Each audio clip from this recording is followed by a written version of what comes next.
Hi! Welcome to Darshan Shanu vlogs. అందరూ ఎలా ఉన్నారండి? మేమైతే చాలా బాగున్నాం. మీరు కూడా బాగుండాలని మనస్ఫూర్తిగా కోరుకుంటున్నాను. మీకు గనక నా వీడియోస్ నచ్చినట్లయితే ప్లీజ్ లైక్ అండి, share and subscribe my channel. ఇదిగోండి ఈ వీడియోలో వచ్చేసి నిలవ పచ్చడండి అల్లం. అల్లం చాలా బాగుంటుందండి. మనకి హెల్త్ బెనిఫిట్స్ అయితే చాలా ఉంటాయి. ఈ వింటర్ సీజన్‌లో ది బెస్ట్ పికిల్ ఏదైనా అంటే అది ఇదే అని చెప్పొచ్చు. అంత బాగుంటుంది. హెల్త్ పరంగా కూడా మంచిది. ఇక్కడ నేను పావు కేజీ అల్లంకి చేస్తున్నానండి. దానికి పావు కేజీ అల్లం కడిగి నీట్‌గా చిన్న చిన్న పీసెస్‌గా కట్ చేసి పెట్టుకున్నాను. అలాగే పెద్ద వెల్లుల్లిపాయలు ఒక 3 తీసుకున్నానండి. అలానే కరివేపాకు, ఒక 5 స్పూన్లు ధనియాలు, 2 స్పూన్లు జీలకర్ర, అలాగే పావు కేజీ అల్లానికి పావు కేజీ చింతపండు అయితే పడుతుంది. ఇది కూడా ఉడకపెట్టి పక్కన పెట్టేసుకున్నాను. నెక్స్ట్ దీనికి ఒక హాఫ్ కేజీ బెల్లం అయితే తీసుకుంటానండి. చాలా అంటే చాలా బాగుంటుంది. మొత్తం అంతా కరగబెట్టేసుకుని కొంచెం వాటర్ వేసి కరగబెట్టి మొత్తం ఇలా ఈ కన్సిస్టెన్సీ వచ్చేంత వరకు కూడా ఈ బెల్లాన్ని అయితే మొత్తం పాకంలా చేసేసుకోవాలి. ఇలా అన్నీ ప్రిపేర్ చేసుకుంటే ఈ పికిల్ చేసుకోవడం చాలా అంటే చాలా ఈజీ ఫ్రెండ్స్. ముందుగా దీనికి 150 గ్రామ్స్ ఆయిల్ అయితే తీసుకున్నాను. ఈ పికిల్ అంతా వేపి మిక్సీ పట్టుకోవాలి. సో ముందుగా అల్లం పీసెస్ అయితే వేసేసాను. బాగా ఫ్రై చేసేయాలి. చాలా అంటే చాలా బాగుంటుంది. మా అత్తయ్య గారు చేస్తారండి. చాలా చాలా టేస్టీగా ఉంటుంది. సరే మీకు కూడా షేర్ చేద్దాం, మీకు యూజ్ అవుతుందని చెప్పేసి నేను వీడియో అయితే తీశాను. ఇదిగోండి మొత్తం అల్లం పీసెస్ అనేవి మొత్తం వేగిపోయేలాగా బాగా వేపేయాలండి. వాటర్ అనేది తగలకుండా గరిటెలు అవి కూడా శుభ్రంగా పొడిగా ఉండేలా చూసుకుని వాటినే యూజ్ చేయండి. తడి అనేది తగలకుండా చూసుకోండి. జాగ్రత్తగా చేయండి. ఈ పచ్చడి అయితే నిలవ ఉంటుందండి. చాలా బాగుంటుంది. ఒక 1 మంత్ పైనే 2, 3 నెలల దరిదాపు ఉంటుంది. చాలా బాగుంటుంది. ఇదిగోండి తర్వాత వెల్లుల్లిపాయలు కూడా వేసేసి వేపేసాను. అందులోనే కరివేపాకు కూడా వేసేసాను. కరివేపాకు ఎక్కువ వేసుకోండి. చాలా హెల్త్ బెనిఫిట్స్ కూడా ఉంటాయి. ఈ వింటర్లో మ్యాక్సిమం జలుబు, దగ్గు ఇలాంటివి వస్తూ ఉంటాయి కదా! దీనికి చాలా మంచిదండి అల్లం పచ్చడి అనేది. చాలా మంచిది. హెల్త్ బెనిఫిట్స్ చాలా ఉంటాయి. ఈ కఫము అలాంటివి ఏమీ లేకుండా మొత్తం హెల్త్ పరంగా మంచి బెనిఫిట్స్ అనేవి వస్తూ ఉంటాయి. ఇదిగోండి మొత్తం ఈ 3 కూడా బాగా ఫ్రై చేసేసుకోవాలి. చూసారా ఎలా? కాకపోతే దగ్గర ఉండండి. అటు ఇటు వెళ్ళకుండా దగ్గరే ఉండి అలా కలుపుకుంటూ జాగ్రత్తగా చేసుకోండి. అస్సలు మాడకూడదు. ఇలా మొత్తం అన్నీ ఫ్రై అయ్యే వరకు కూడా అలా వేపుతూనే ఉండాలి. అయిపోయింది. దీన్ని ఒక గిన్నెలోకి తీసేసుకుని మొత్తం అంతా చల్లారబెట్టేసుకుని మిక్సీ పట్టుకోవాలి. అలా మొత్తం అంతా కూడా సెపరేట్‌గా తీసేసుకోండి. అదే ఆయిల్‌లో మనం తీసుకున్న మెంతులు ఒక 2 స్పూన్స్ అయితే పడతాయండి. మెంతులు వేసుకోవడం వల్ల చాలా మంచిది. టేస్ట్ బాగుంటుంది. పచ్చడి స్మెల్ కూడా చాలా కమ్మగా వస్తుంది.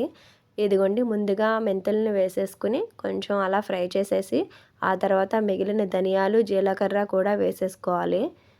ఇలా వేయటం వల్ల మొత్తం అన్నీ ఈవెన్‌గా వేగుతాయి. చాలా అంటే చాలా బాగుంటాయి. ఈ పికిల్‌కి ఇవి ధనియాలు, జీలకర్ర ఫైన్‌గా పౌడర్ చేసేయాలండి.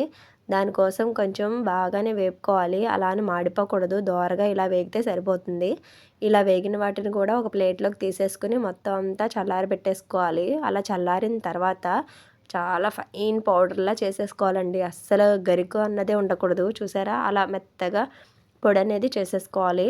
ఇలా చేసుకున్న ఈ పొడిని ముందుగా మనం తయారు చేసుకున్నాం కదండీ! ఒక హాఫ్ కేజీ బెల్లానికైతే కరగబెట్టి పాకం చేసుకున్నాం కదా! ఆ పాకంలోకి వేసేసుకోవాలి ఆ పొడిని. తర్వాత అల్లం, వెల్లుల్లి, కరివేపాకు ఫ్రై చేసుకుని చల్లారపెట్టుకున్నాం కదా! అది కూడా మిక్సీ పట్టేసి మెత్తని పేస్ట్ లాగా అలా చేసుకోండి. ఆ పేస్ట్‌ని కూడా మొత్తం ఆ పాకంలో వేసేస్తున్నాను. ఈ ప్రాసెస్ అనేది చాలా ఈజీగా ఉంటుందండి. అల్లం పచ్చడి అంటే పెద్ద ప్రాసెస్‌లా ఉంటుంది కదా! చేయాలంటేనే కష్టం అనిపిస్తది. ఇలా అయితే చాలా సింపుల్‌గా అయిపోతుంది. మ ఎండుమిర్చి కూడా వాడతారండి కారం బదులు. మేమైతే ఎండుమిర్చి అవి నలగడానికి చాలా ప్రాసెస్ టైం పడుతుంది కదా! సరే డైరెక్ట్ కారం వేసేద్దామని చెప్పేసి కారమే వేసేస్తున్నాము. చాలా అంటే చాలా సింపుల్‌గా అయిపోతుంది పికిల్ అనేది.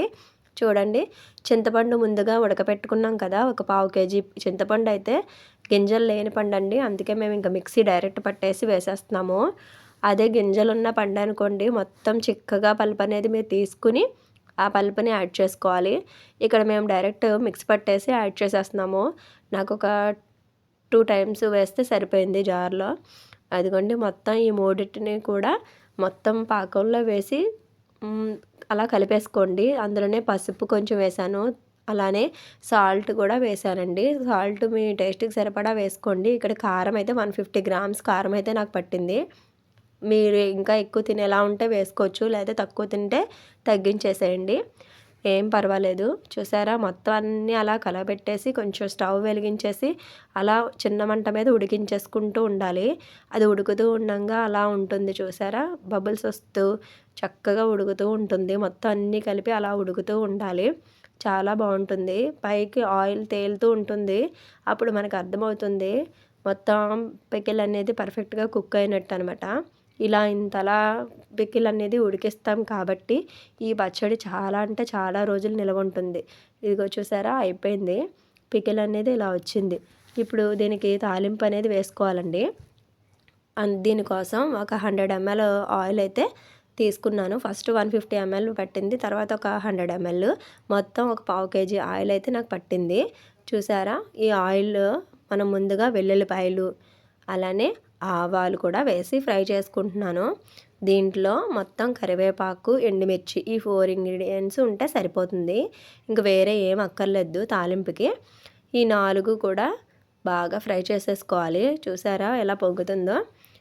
ఇదిగోండి ఇప్పుడు ఎండుమిర్చి అలానే కరివేపాకు కూడా వేసాను. మొత్తం ఫ్రై అయిపోయిన తర్వాత వెంటనే పచ్చడిలో వేసేయకూడదు ఫ్రెండ్స్. బాగా చల్లారిపోవాలి. ఈ ఆయిల్ తాలింపు అనేది మొత్తం అంతా చల్లారిపోవాలి. ఇటు ఆ పికిల్ కూడా బాగా ఉడికింది కదా, చాలా హీట్ ఉంటుంది కదా, ఆ పికిల్ కూడా బాగా చల్లారిపోవాలి. 2 చల్లారిన తర్వాతే యాడ్ చేయండి, అందులో మిక్స్ చేయండి ఈ తాలింపు అనేది. లేకపోతే పచ్చడి బాగోదు. మెంతులు కూడా వేసాం కదా, కొంచెం చేదొచ్చే అవకాశం ఉంటుంది. సో మొత్తం అన్నీ కూలింగ్ అయిన తర్వాత అప్పుడు ఆ పచ్చడిలో వేసేసి మొత్తం అంతా కలిపేసుకోవాలి. ఇలా చేయటం వల్ల పచ్చడి అనేది చాలా అంటే చాలా టేస్ట్గా ఉంటుందండి. అస్సలు మళ్ళీ మళ్ళీ తినాలనిపిస్తుంది. ఇది రైస్లోకి, టిఫిన్స్లోకి, ఎందులోకైనా చాలా అంటే చాలా బాగుంటుంది. ఇది చాలా టైట్ అవుతుందండి, ఇంకొంచెం టైట్ అవుతుంది. రైస్లోకి కూడా చాలా బాగుంటుంది.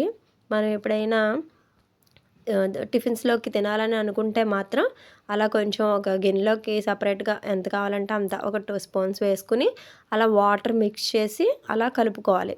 దీనివల్ల బాగా క్రీమీగా అవుతుంది అలా కలుపుతూ ఉంటే.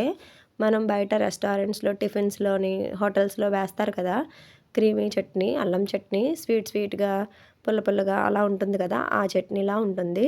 ఇలా మెత్తగా మనం వాటర్ వేసి కలుపుకోవాలి. చాలా అంటే చాలా క్రీమీగా చాలా టేస్టీగా ఉంటుంది. ఇదిగోండి అయిపోయింది.